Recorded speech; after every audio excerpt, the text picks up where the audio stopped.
سورۃ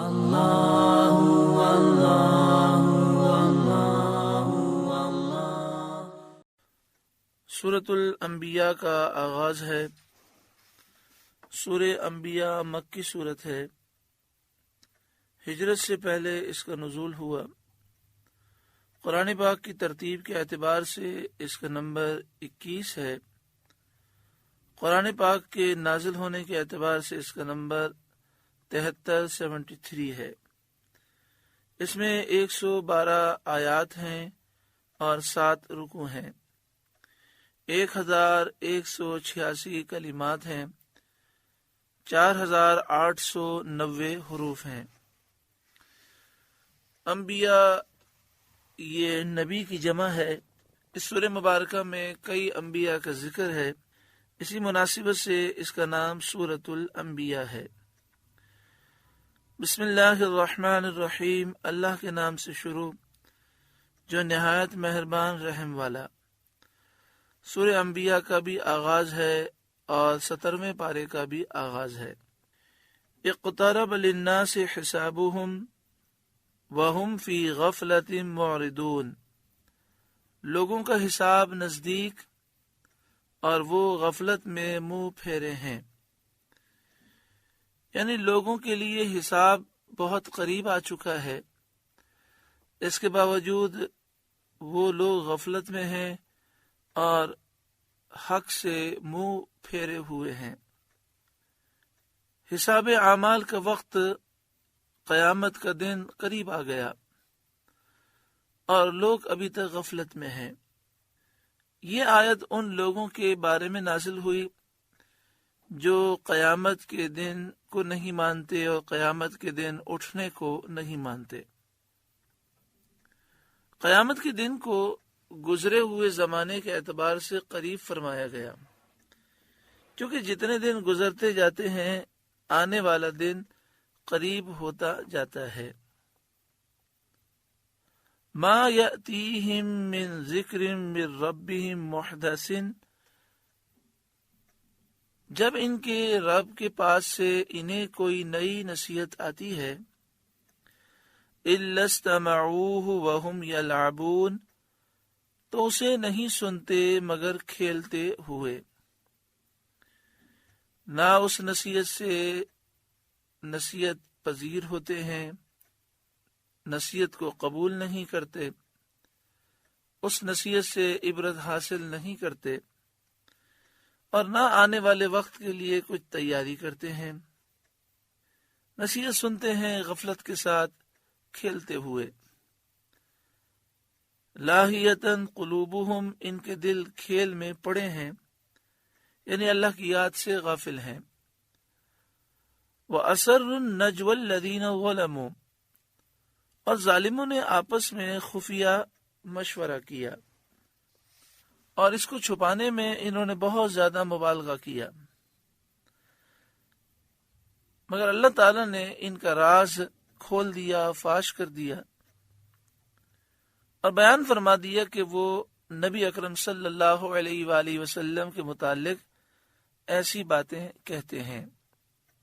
هل هذا الا بشر مثلکم، کہ یہ کون ہے، ایک تم ہی جیسے آدمی تو ہیں۔ یہ کفر کا ایک اصول تھا کہ جب یہ بات لوگوں کے ذہن نشین کر دی جائے کہ وہ تم جیسے بشر ہیں، تو پھر کوئی ان پر ایمان نہ لائے گا۔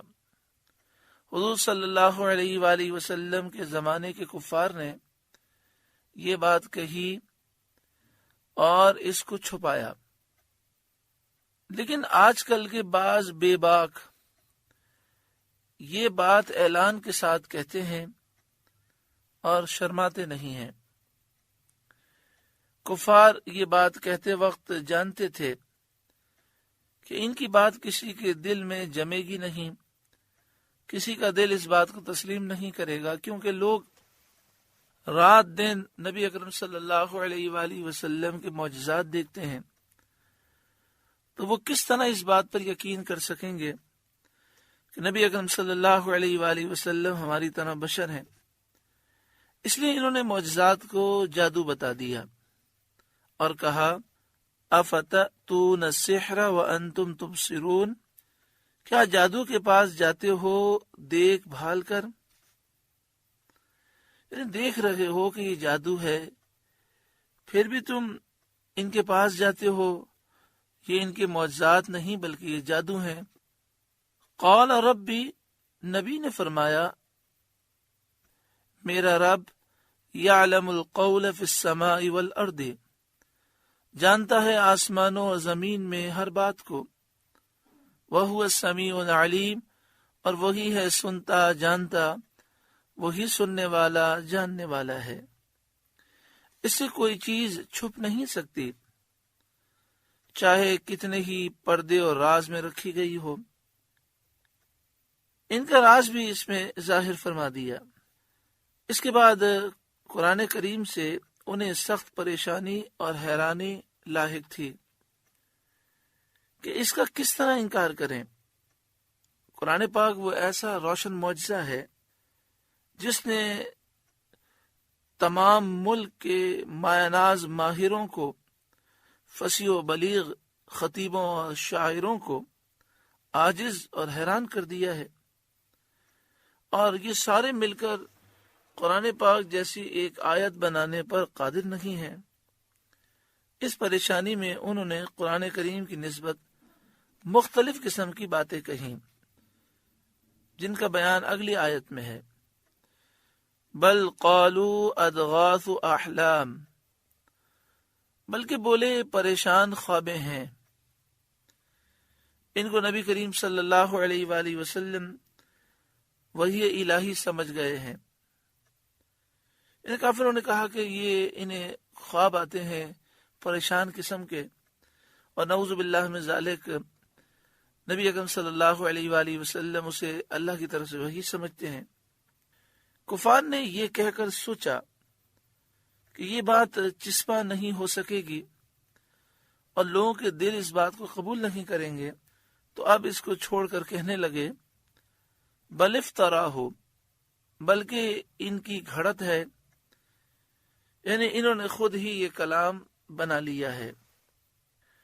یہ کہہ کر خیال ہوا کہ لوگ کہیں گے کہ اگر یہ کلام نبی کریم صلی اللہ علیہ وآلہ وسلم کا بنایا ہوا ہے اور تم انہیں اپنے جیسا بشر بھی کہتے ہو، تو تم ایسا کلام کیوں نہیں بنا سکتے؟ یہ خیال کر کے اس بات کو بھی چھوڑا اور کہنے لگے بل ہوا شاعر، بلکہ یہ شاعر ہیں، اور یہ کلام شعر ہے، اور ہر کوئی شاعر نہیں ہو سکتا، ہر کوئی شعر نہیں لکھ سکتا۔ لیکن پھر یہ سوال پیدا ہوا کہ اگر یہ شاعر ہیں تو تم میں ہزاروں شاعر موجود ہیں، سارے شاعر جمع ہو کر قرآن جیسی ایک آیت کیوں نہیں بنا سکتے؟ تو اس طرح کی یہ باتیں بناتے رہے، کسی ایک بات پر کافر قائم نہ رہ سکے، اور اہل باطل کذابوں جھوٹوں کا یہی حال ہوتا ہے کہ وہ کبھی کیا کہتے ہیں کبھی کیا کہتے ہیں۔ اب انہوں نے سمجھا کہ ان باتوں میں سے کوئی بات بھی چلنے والی نہیں ہے، لوگوں کو متاثر نہیں کر سکتی، تو کہنے لگے فَلْيَأْتِنَا بِآیَةٍ كَمَا أُرْسِلَ الْأَوَّلُونَ، تو ہمارے پاس کوئی نشانی لائیں جیسے اگلے بھیجے گئے تھے، یعنی پہلے جو رسول آئے ان پر جو نشانیاں آئیں، ایسی نشانیاں یہ ہمارے سامنے لے کر آئیں۔ اس کے رد میں اور جواب میں اللہ تعالیٰ فرماتا ہے ما آمنت قبلہم من قریۃ اہلکناہا، ان سے پہلے کوئی بستی ایمان نہ لائی جسے ہم نے ہلاک کیا۔ افہم یؤمنون، تو کیا یہ ایمان لائیں گے؟ معنی یہ ہے کہ ان سے پہلے لوگوں کے پاس جو نشانیاں آئیں تو وہ ان پر ایمان نہ لائے اور ان نشانیوں کو جھٹلانے لگے، اور اس وجہ سے وہ ہلاک کر دیے گئے۔ تو کیا یہ لوگ نشانی دیکھ کر ایمان لے آئیں گے؟ پچھلے لوگ جو سرکش تھے، یہ لوگ ان سے زیادہ سرکشی میں بڑے ہوئے ہیں۔ جب وہ نشانی دیکھ کر ایمان نہ لائے تو کیا یہ نشانی دے کر ایمان لائیں گے باوجود یہ کہ ان کی سرکشی ان سے بڑی ہوئی ہے؟ وما ارسلنا قبلک الا رجالا نوحی الیہم، اور ہم نے آپ سے پہلے نہ بھیجے مگر مرد جنہیں ہم وحی کرتے۔ یہ کافروں کے پہلے کلام کا رد ہے۔ کافروں نے کہا تھا کہ یہ ہمارے جیسے بشر ہیں، تو فرمایا کہ انبیاء کا صورت بشری میں آنا نبوت کے منافی نہیں، ہمیشہ ایسا ہی ہوتا رہا ہے کہ نبی صورت بشری میں ہی جلوہ افروز ہوتے ہیں۔ فَاسْأَلُوا أَهْلَ الذِّكْرِ إِن كُنتُمْ لَا تَعْلَمُونَ، تو اے لوگوں علم والوں سے پوچھو اگر تمہیں علم نہ ہو، کیونکہ ناواقف کو اس سے چارہ ہی نہیں کہ واقف سے دریافت کرے۔ مرض جہل کا علاج یہی ہے کہ عالم سے سوال کرے اور اس کے حکم پر عامل ہو۔ یعنی جو آدمی نہیں جانتا تو نہ جاننے کا علاج یہ ہے کہ جاننے والے سے انسان پوچھے اور پھر پوچھ کر اس پر عمل کرے۔ تو تم نہیں جانتے تو جاننے والوں سے پوچھو کہ اس سے پہلے جو نبی آئے وہ صورت بشری میں آئے کہ نہیں آئے۔ اس آیت سے تقلید کا وجوب ثابت ہوتا ہے، یعنی تقلید کرنا واجب ہے، اس آیت سے ثابت ہوتا ہے۔ یہاں انہیں علم والوں سے پوچھنے کا حکم دیا گیا کہ اے کافروں تم اہل علم سے پوچھو کہ اللہ کے رسول نبی صورت بشری میں ظہور فرما ہوئے تھے یا نہیں، اس سے تمہارے تردد اور شک کا خاتمہ ہو جائے گا۔ وما جعلناہم جسدا لا یأکلون الطعام وما کانوا خالدین، اور ہم نے انہیں خالی بدن نہ بنایا کہ کھانا نہ کھائیں اور نہ وہ دنیا میں ہمیشہ رہیں۔ یعنی انبیاء کو ہم نے بھیجا تو ایسا جسم انہیں نہ دیا کہ وہ کھانا نہ کھا سکیں، اور وہ ہمیشہ دنیا میں رہنے کے لیے نہیں آئے۔ تو ان پر کھانے پینے کا اعتراض کرنا اور یہ کہنا کہ ما لہذا الرسول یأکل الطعام، اس رسول کو کیا ہے کہ یہ کھانا کھاتا ہے، بالکل محض بیجا اور فضول اعتراض ہے۔ تمام انبیاء کا یہی حال تھا، وہ سب کھاتے بھی تھے اور پیتے بھی تھے۔ ثم صدقناہم الوعد، پھر ہم نے اپنا وعدہ انہیں سچا کر دکھایا۔ انبیاء کے دشمنوں کو ہلاک کرنے کا ہم نے وعدہ فرمایا اور انبیاء کو نجات دینے کا وعدہ فرمایا، وہ ہم نے پورا کیا۔ فَأَنْجَيْنَاهُمْ وَمَن نَّشَاءُ، تو انہیں نجات دی اور جن کو چاہی، یعنی انبیاء کو ہم نے نجات دی اور جنہیں نجات دینا ہم نے چاہا اسے نجات دی، یعنی ایمانداروں کو جنہوں نے انبیاء کی تصدیق کی تھی۔ اللہ تعالیٰ فرماتا ہے کہ ہم نے انہیں عذاب سے بچا لیا۔ وَأَهْلَكْنَا الْمُسْرِفِينَ، اور حد سے بڑھنے والوں کو ہلاک کر دیا، جو انبیاء کی تکذیب کرتے تھے، انکار کرتے تھے، انہیں ہم نے ہلاک کر دیا۔ لَقَدْ أَنزَلْنَا إِلَيْكُمْ كِتَابًا فِيهِ ذِكْرُكُمْ، بے شک ہم نے تمہاری طرف ایک کتاب اتاری جس میں تمہاری ناموری ہے۔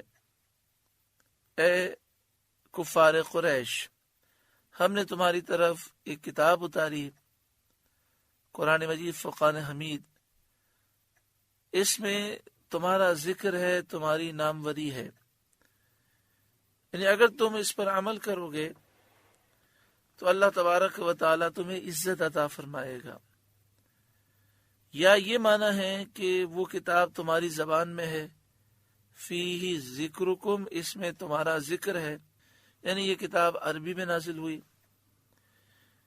بعد نے فرمایا کہ ذکر کے معنی ہے نصیحت، فیہ ذکرکم، اس میں تمہارے لیے نصیحت ہے۔ ذکر کا معنی بیان بھی ہوتا ہے، فیہ ذکرکم، اس میں تمہارا بیان ہے، یعنی تمہارے دینی دنیاوی جو امور ہیں اور تمہاری جو حاجتیں ہیں اس کا بیان قرآن مجید فرقان حمید میں ہے۔ خلاصہ یہ ہوا کہ اے لوگوں، اگر تم اس قرآن پاک پر عمل کرو گے تو اللہ تبارک و تعالی تمہیں دونوں جہاں میں عزت عطا فرمائے گا۔ اس کو پڑھو گے تو اس میں نصیحت ہے، اس میں تمہارے دینی اور دنیاوی تمام امور کا بیان ہے، تمہاری تمام حاجتوں کا بیان ہے۔ افلا تعقلون، تو کیا تمہیں عقل نہیں؟ کیا تمہیں اتنی عقل نہیں کہ ایمان لاؤ اور ایمان لا کر اس عزت کو، کرامت کو اور سعادت کو حاصل کرو؟ اللہ تبارک و تعالی ہم سب کو نور قرآن پاک سے روشن منور فرمائے۔ اللہ اللہ اللہ